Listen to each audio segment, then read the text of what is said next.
Hola. So today's work is a writing task.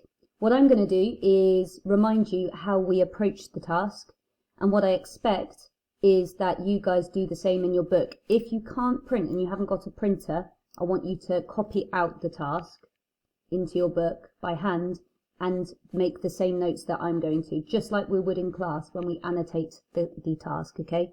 So it's going to be exactly like we would in class, and then I want you to take a picture of what you've done at the end and send it to me. I really, really want everybody to write this by hand and send me a picture rather than typing it, please. Even though I know typing might be easier in some way, A, the temptation with typing for Google Translate is greater. B, you're more likely to make spelling mistakes actually typing than you are by hand. Okay, and C, more importantly, the real exam, your writing exam, is going to be handwritten, so I need us to get used to that process, okay? And it's easier as well to annotate this by hand, okay?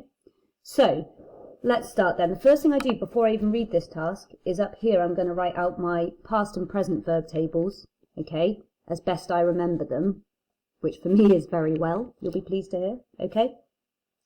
So we've got the AR, ER, IR.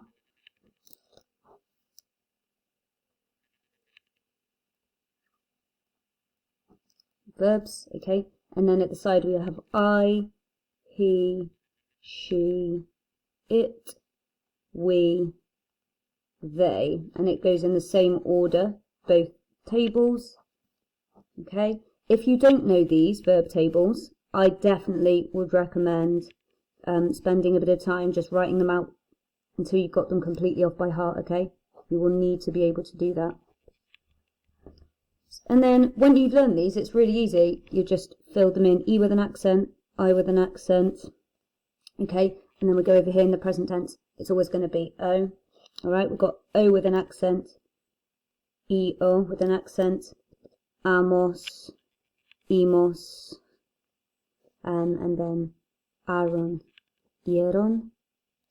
Here we've got A, E, amos again, emos or imos if it's IR, and then an, N.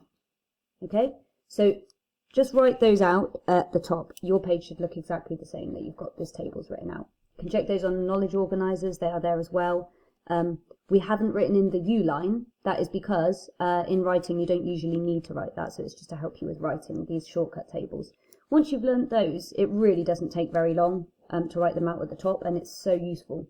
What this means is when you're writing, you then don't need to be thinking and conjugating on the spot. You're releasing a bit of brain space, basically, because you've sort of dumped down on the page these two tables. You now don't need to think about tenses. You can just refer to the tables.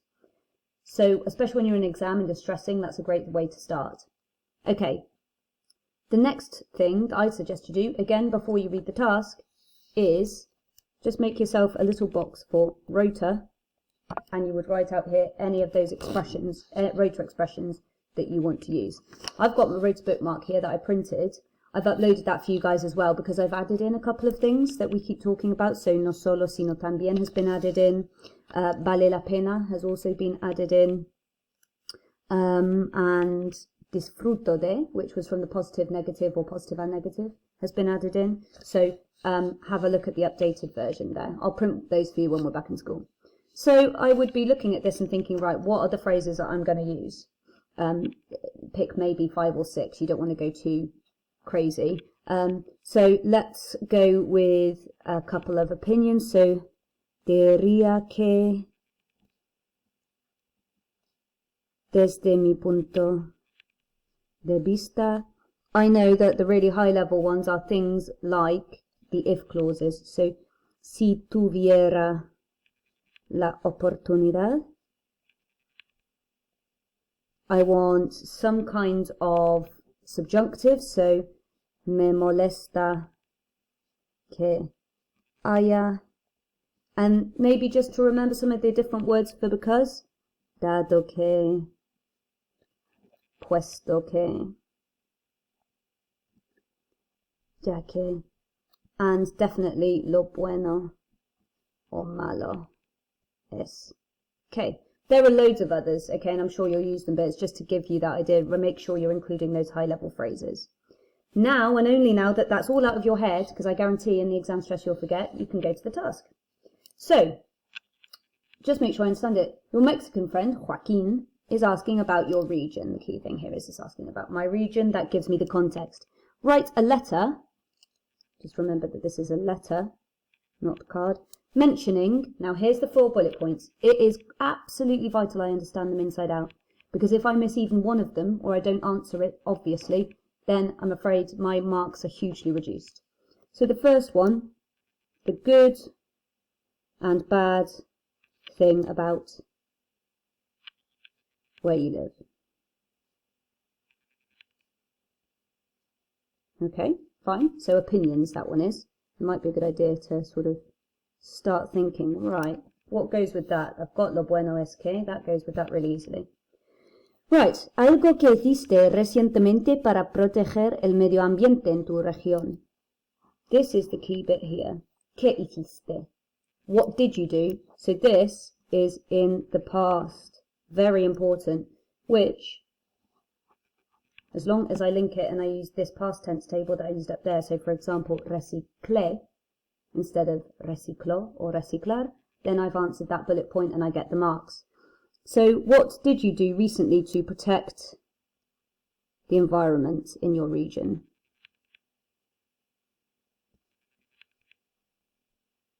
This bit's important because you must mention that it's in your region, not just generally. That's how it links to the context of the question. So something you recently did to protect the environment in your region. Right, campo o ciudad, tu preferencia y por qué. So country or city, your preference, and why. So another opinion question, and the why is very important. You must give a reason very clearly using these words, otherwise I'm afraid we're not getting the marks. ¿Y dónde te gustaría vivir en el futuro? Key bits, so obviously that's going to be future. So, where you'd like to live in future. You will remember, guys, gosh, sorry about that, that this is the foundation length and this is the higher. As many of you as possible are going for the higher here, okay? Now all I'm going to do is just do the first bullet point with you, the good and bad thing about where you live, all right? Then it's over to you. Okay, so if this were my page, I'd be writing it here. What I'm actually going to do now, guys, is write it on the line paper, just because it's going to make it easier for you to follow, all right? My writing won't go all over the place. Okay, so the good and bad thing about where I live. Right, I know normally we'd start with cuando era más joven. We are going to use that, but actually I need to address the bullet point. I haven't actually said where I live. It's a letter, and we know the friend's name. So, hola, Joaquin. Done. Brilliant. Rather than just saying when I was younger, I'm going to actually address the fact and say I live here. Now, I don't know why my Mexican friend Joaquin doesn't know that, but we're going with it. So, this is where we use the stuff we looked at in class. So, vivo en, and now we're going to be specific. I could say a house, bit boring, isn't it? So remember, you're always looking for the fanciest vocab possible. Not the truth, but the fanciest vocab possible. So, una casa adosada, a semi-detached house. That's much higher level because I'm adding detail. Which is in, I'm using a relative clause, que está en, much better than just saying en, que está en las afueras. They love this word. What a high-level word. The outskirts. De Yeovil, let's just say. Okay. Que está en las afueras de Yeovil. And I'm going to just make it clear. Inglaterra. Okay. Brilliant. So at least I've given a bit of context. Now I need to say the good and bad thing about where I live. So I'm going to go with the cuando era más joven because I want to use that type of past tense. You know what this is always followed by? Me gustaba mi pueblo. I liked my town. In fact, what I'm going to do, and this is what you would do, you'd think, hang on, it's easier for me to say I didn't used to like it, but it's better now. So, no No me gustaba mi pueblo. I'm going to have a look back over here. Right, I haven't used any of this language yet. So I'm going to go for one of these, and I'm going to go for dado que. Tick it off. That is important. The whole point of this is to get lots and lots of variety. Dado que era aburrido, because it was boring. Comma, not full stop. Sin embargo, important connective. They love to see this because you're extending your sentence. It's a complex sentence. Sin embargo, ahora, opinion phrase. I would say that. Tick it off. Diría que. Now I could say me gusta, bit boring. A better way of saying that, I'm sure you're thinking already, is me chifla. Me chifla. Mi pueblo. Different word for because. Well, I've used dado que, so I'm going to go with ya que. And now it's asking for the good and bad thing. So I could use lo bueno es que.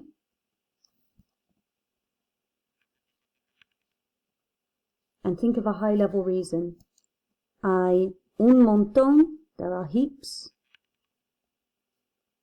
de tiendas. There are loads of shops, heaps of shops. Don't stop it there. Use a relative clause. Lo cual, which is great. Es genial. Stop, reread. Always do that. Don't write too much before you check what you've written makes sense.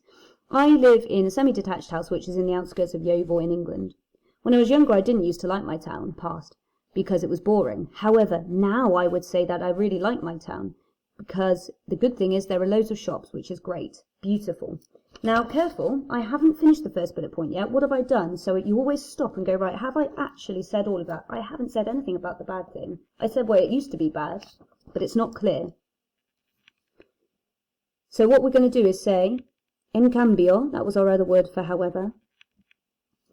In fact, instead of lo malo es que, I'm going to use me molesta que haya, because to say about the bad thing, a subjunctive. Me molesta que haya so much, tanta basura por todas partes. There's so much rubbish everywhere. Okay? And you could even use a nice high-level expression like, que pena. What a shame. Now, I can go back to the task. Yeah, I've definitely done that. Way above and beyond. The next thing that you guys are going to go on to do is this. Something you recently did to protect the environment. And now look, I've set you up nicely for that because I've said the bad thing is there's rubbish everywhere. You could say here, so, last week in my region, I recycled plastic, etc. Okay? I want you guys, you should have this copied neatly in your book, just like this, exactly like this, and with the plan above it. And you're going to carry on the writing by yourself to do the other 3 bullet points. I expect the same level and quality. Use these expressions, use as many rotor expressions as you can, but do not use Google Translate. I will instantly know if you use Google Translate. I want you, if you're stuck, to use a knowledge organizer or the rotor bookmark, okay? And I will know which phrases you have got from that or which you might have Google translated. Please stick to things that we've been working on. You know loads of great stuff. Show me it, okay? Then take a picture of your work and send it to me by email. You have until Monday to do that, okay? Good luck, guys. Gracias.